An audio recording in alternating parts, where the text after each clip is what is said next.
Assalamualaikum warahmatullahi wabarakatuh. Perkenalkan, saya Budi Holiludin Nur Ahsan, guru PAI dan BP di SMP Puspanegara, Kecamatan Citeret, Kabupaten Bogor, Provinsi Jawa Barat, sekaligus mahasiswa PPG dalam jabatan Batch 2 tahun 2025 di LPTK UIN Sunan Kalijaga, Yogyakarta, dengan nomor peserta PPG 2540411065. Di sini saya akan mempraktekkan video pembelajaran uji kinerja dengan materi menghadirkan sholat dan zikir dalam kehidupan.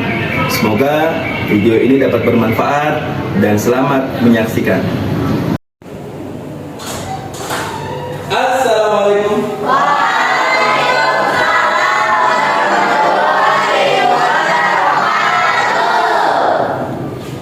Kelas 72, betul? Alhamdulillah.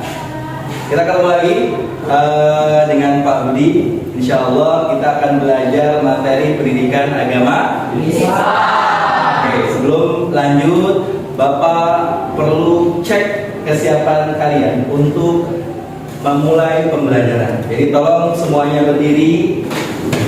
Pastikan bajunya semuanya sudah rapi, ya, dasinya terpasang, ya. Baik. Kalau sudah, silakan duduk kembali. Baik, terima kasih. Selanjutnya kita awali tentunya dengan berdoa, memohon kemudahan, keberkahan dari Allah SWT. Mudah-mudahan pembelajaran kita diberikan kemudahan. Silakan ketua kelas Aji dipimpin teman-temannya untuk berdoa. Teman-temanku, sebelum kita mulai pelajaran hari ini, alangkah baiknya kita berdoa. Doa mulai.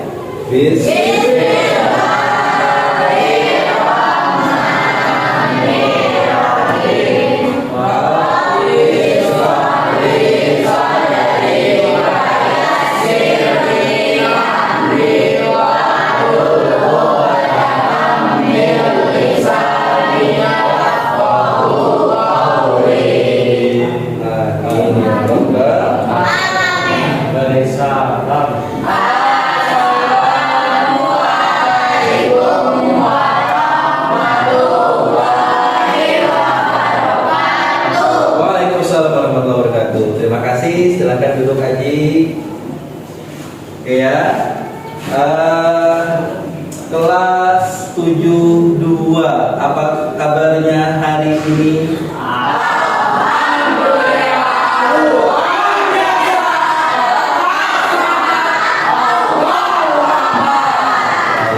Masih semangat belajar baik? Selanjutnya Bapak perlu cek absen, ya. Jadi siapa yang tidak hadir hari ini? Ada satu orang yang tidak masuk, ya. Tegar. Ada kabar Tegar kemana? Kita lanjutkan. Selanjutnya adalah kita akan mendengarkan, menyanyikan lagu kebangsaan kita.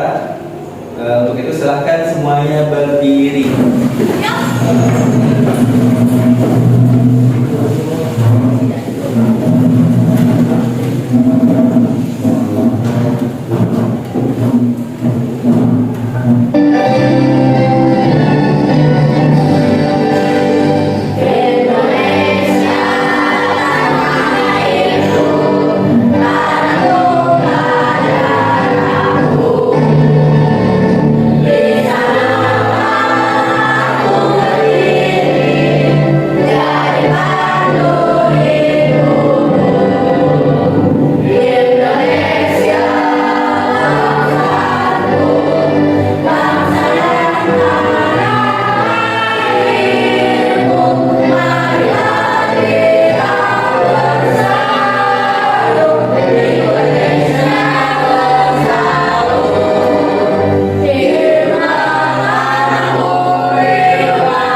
membahas materi bab yang baru, bab yang ketiga. Namun sebelum kita lanjut, Bapak perlu mengulas kembali materi yang sudah kita pelajari minggu lalu, ya, supaya ini tetap menjadi penguatan kita. Berpindahnya materi, tapi kita masih tetap mengingat, menghafal, dan memahami materi yang sudah kita pelajari minggu lalu. Anda masih ingat materi apa yang kita pelajari kemarin?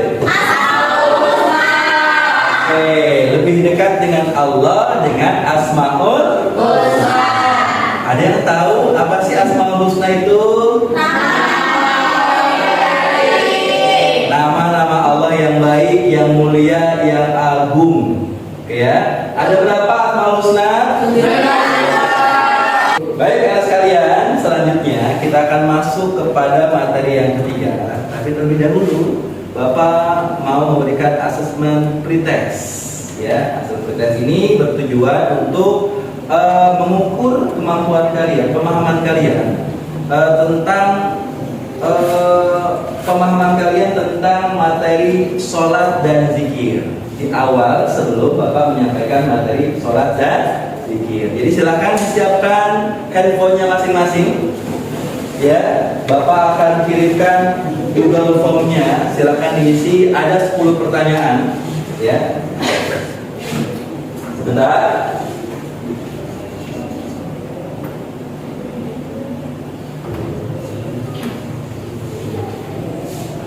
Oke, Bapak sudah share link Google Form-nya. Silakan diisi sesuai dengan apa yang kamu ingat. 10 menit waktunya.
Tiga menit lagi.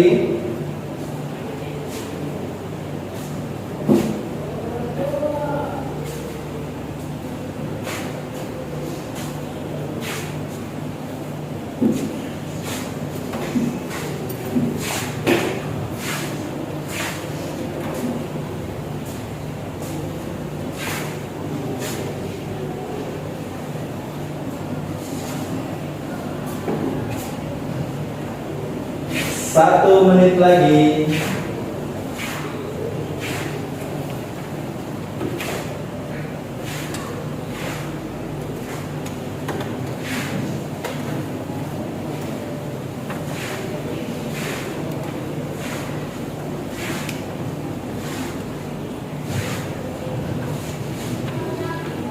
Oke, selesai.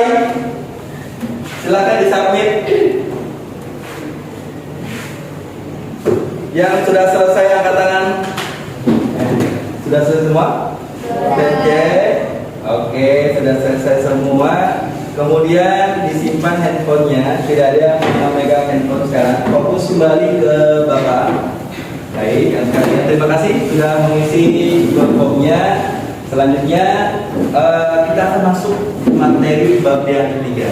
Tapi Bapak mau mengingatkan kembali terkait dengan komitmen kelas selama pembelajaran berlangsung. Yang pertama, kita sepakati supaya kegiatan pembelajaran kita lebih maksimal untuk lebih fokus, tidak bercanda, tidak ngobrol, tidak bersuara, tidak membuat gaduh, dan juga tidak sering keluar masuk ruangan kelas. Bisa disepakati? Bisa ya? Oke, terima kasih.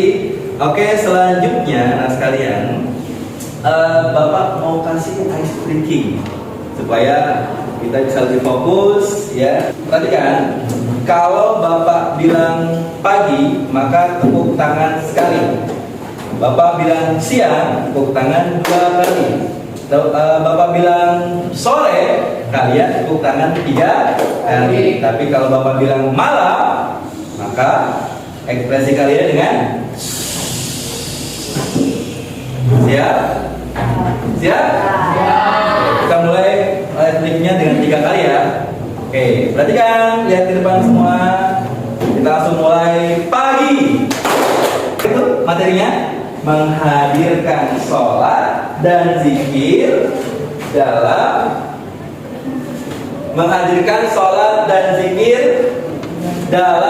kehidupan. Apa makna menghadirkan? Berarti dalam menjalankan aktivitas kehidupan kita tidak pernah lepas dari yang namanya amalan ibadah sholat dan zikir. Allah kasih 24 jam buat kita, ya. Tapi Allah hanya minta beberapa waktu, ya, untuk melaksanakan sholat, ya. Maka ketika kita sudah menjalankan ibadah sholat, istiqomah menjalankannya dengan penuh keikhlasan, maka ini sudah dikatakan sebagai menghadirkan sholat dalam kehidupan. Tidak lagi lupa, tidak menunda, apalagi melalaikan waktu sholat. Baik, anak sekalian, kita langsung saja. Kita akan masuk kepada infografis atau peta konsep yang akan kita pelajari pada hari ini. Perhatikan di depan. Yang pertama adalah pengertian dari sholat dan zikir secara bahasa maupun istilah. Kemudian yang kedua adalah rukun sholat dan beberapa hal yang bisa membatalkan sholat. Ya. Yang ketiga, apa saja yang dikatakan syarat wajib dan syarat sahnya sholat. Seseorang diwajibkan untuk sholat, seseorang dikatakan sah sholatnya, itu tentunya ada kriterianya. Nanti kita pelajari. Kemudian berikutnya adalah dalil Al-Quran dan hadis. Al-Quran dan hadis terkait dengan perintah sholat dan zikir. Baik, anak sekalian, untuk lebih memahami materi kita hari ini, Bapak akan buat kalian semua menjadi beberapa kelompok, ya. Ini kelompok 1, kelompok 2, kelompok 3. Ya, kita akan berdiskusi terkait materi sholat dan zikir dalam kehidupan. Ya, jadi instruksinya Bapak akan kirimkan, ya, Bapak akan bagikan berupa link, kemudian juga berupa handout. Silakan kalian pelajari. Kemudian kalian buat menjadi sebuah narasi singkat, penjelasan singkat, ya, presentasikan di depan teman-teman kalian. Kemudian untuk teman-teman yang lain silakan buat pertanyaan, ya, terkait dengan materi yang disampaikan oleh pemateri di depan. Gitu ya. Jadi tiap-tiap kelompok Bapak berikan materi yang berbeda-beda seputar tentang pelaksanaan sholat. Oke, sudah cukup jelas? Ada pertanyaan? Tidak? Baik, kalau begitu Bapak akan bagikan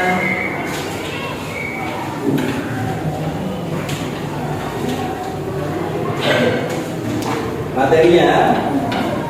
Ini handout-nya, silakan dipelajari. Ini handout-nya, silakan dipelajari. Ini handphonenya silakan dipelajari. Oke ya. Bentar. Silakan dipegang handphonenya, dicek.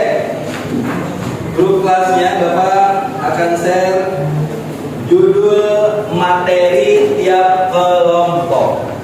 Oke, sudah lihat judulnya? Nah. Oke, kalau begitu silakan dibuat penjelasan singkatnya. Kemudian tentukan siapa yang akan mempresentasikan di depan kelas. Waktunya 10 menit dari sekarang.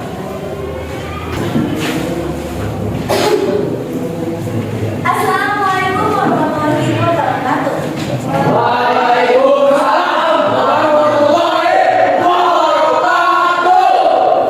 Sebelum memulai topik pembicaraan, izinkan saya perkenalkan terlebih dahulu. Saya Syafida Juanda. Saya Nurul Faisal. Saya Sofia Lakuwa. Saya Syafida. Jadi kelompok kami ingin membahas tentang hikmah dari sholat.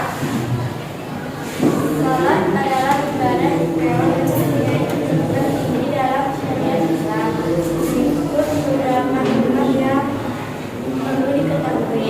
Mencegah dari perbuatan yang sholat yang dilakukan dengan begitu akan menutup pribadi yang mencegah seseorang mungkin dari perbuatan.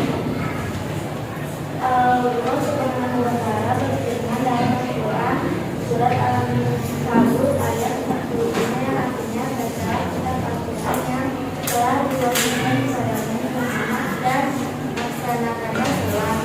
Sesungguhnya sholat itu mencegah dari perbuatan keji yang mengikat dan ketahuilah mengingat Allah sholat.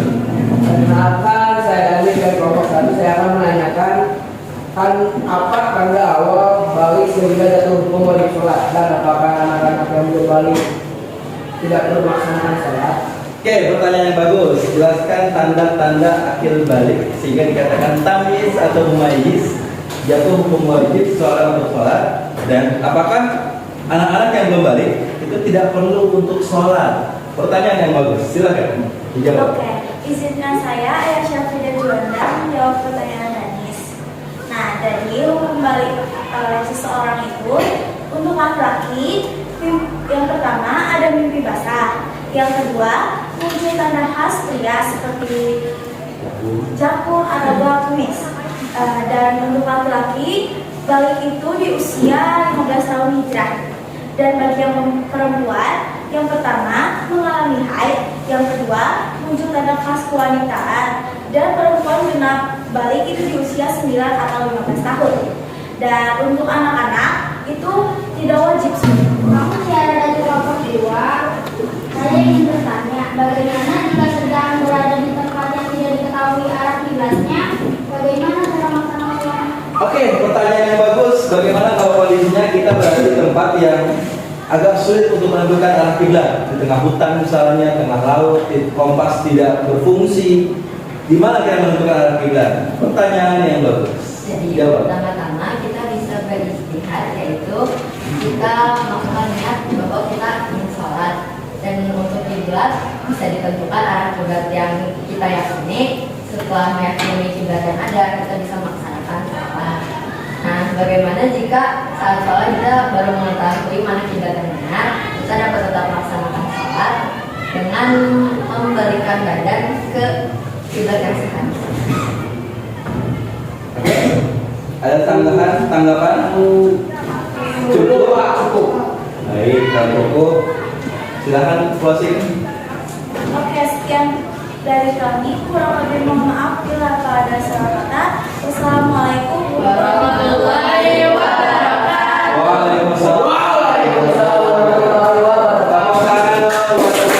Kemudian, anak sekalian, tentang tolak ukur akhir balik ini juga penting buat kita, ya. Kita yang sudah hadir di sini mungkin sudah mulai masuk fase akhir balik. Ya, kita sudah memiliki tanggung jawab, ya, sudah dibebankan kewajiban, ya, pahala dan dosa terkait dengan amalan yang kita kerjakan. Ini penting, ya. Hati-hati nih. Kalau sudah menunjukkan beberapa hal tadi yang disampaikan, pertama, untuk laki-laki dan perempuan mengalami mimpi basah, ngompol tiba-tiba, nggak usah bingung. Ini adalah tanda secara naluriah, secara biologis yang menunjukkan fase kedewasaan.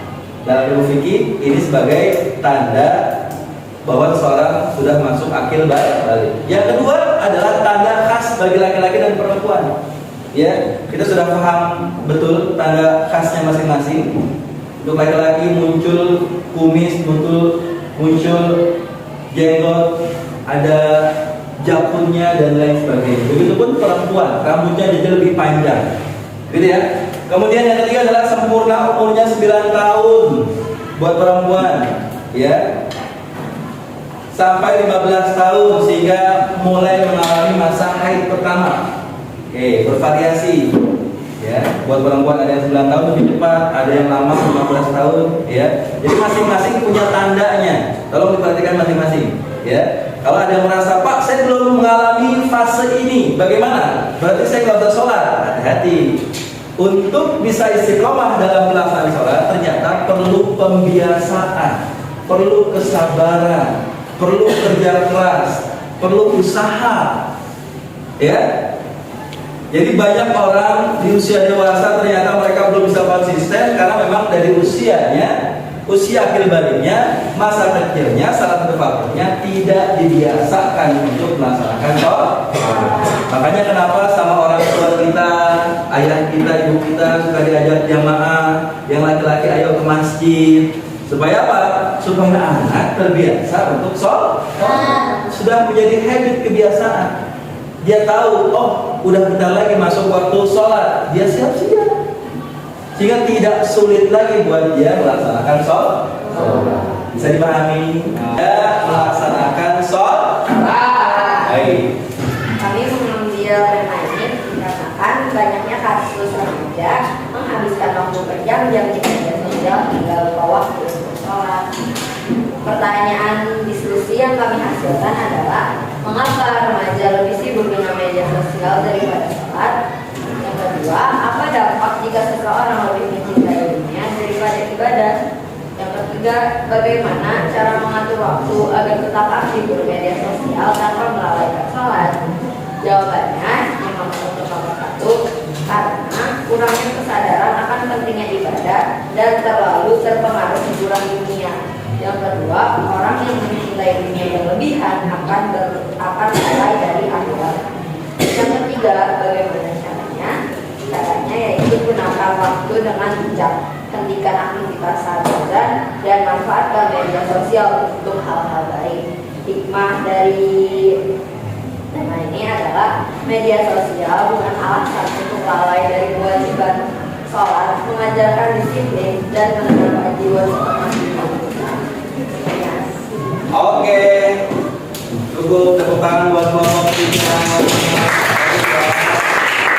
Kita sampai kepada kesimpulan yang sama bahwa belum adanya kesadaran diri dari mereka semua, ya, tentang arti pentingnya sholat dan zikir dalam kehidupan. Ya, pemahaman yang baik, pemahaman yang mendalam bahwa sesungguhnya manusia ini membutuhkan ibadah. Bukan Allah yang butuh, tapi manusia yang butuh. Oke, ini sekaligus menjawab pertanyaan di awal. Sholat itu yang butuh Allah atau manusia kira-kira? Manusia. Allah atau manusia? Manusia. Manusia. Lalu kenapa kemudian Allah memerintahkan sholat padahal Allah tak butuh sholat? Selanjutnya Bapak akan memberikan post test. Silakan kalian jawab asesmen terakhir. Setelah melakukan pembelajaran ini, Bapak berikan 10 soal terkait dengan materi sholat dan zikir. Disiapkan handphonenya, Bapak berikan di Google Form-nya.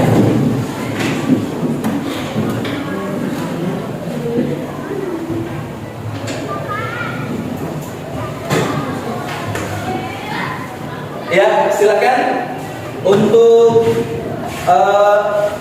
cek grup kelasnya, diisi link Google Form-nya terkait, ada 2 ya, Guru tentang asesmen post test, ya, tentang sholat dan zikir. Yang keduanya adalah refleksi, ya, refleksi kalian sebagai seorang siswa untuk setelah mempelajari materi sholat dan zikir dalam kehidupan. Waktunya 5 menit. Silakan. Waktunya 5 menit. Demikian pembelajaran kita hari ini. Sampai jumpa lagi minggu yang akan datang. Kita akan bahas materi zikir dalam kehidupan sehari-hari, ya, kehidupan. Disiapkan Al-Qur'annya, disiapkan buku tulisnya, ya. Kita akan belajar bertemu dengan materi tentang zikir. Demikian dari Bapak. Assalamualaikum warahmatullahi wabarakatuh.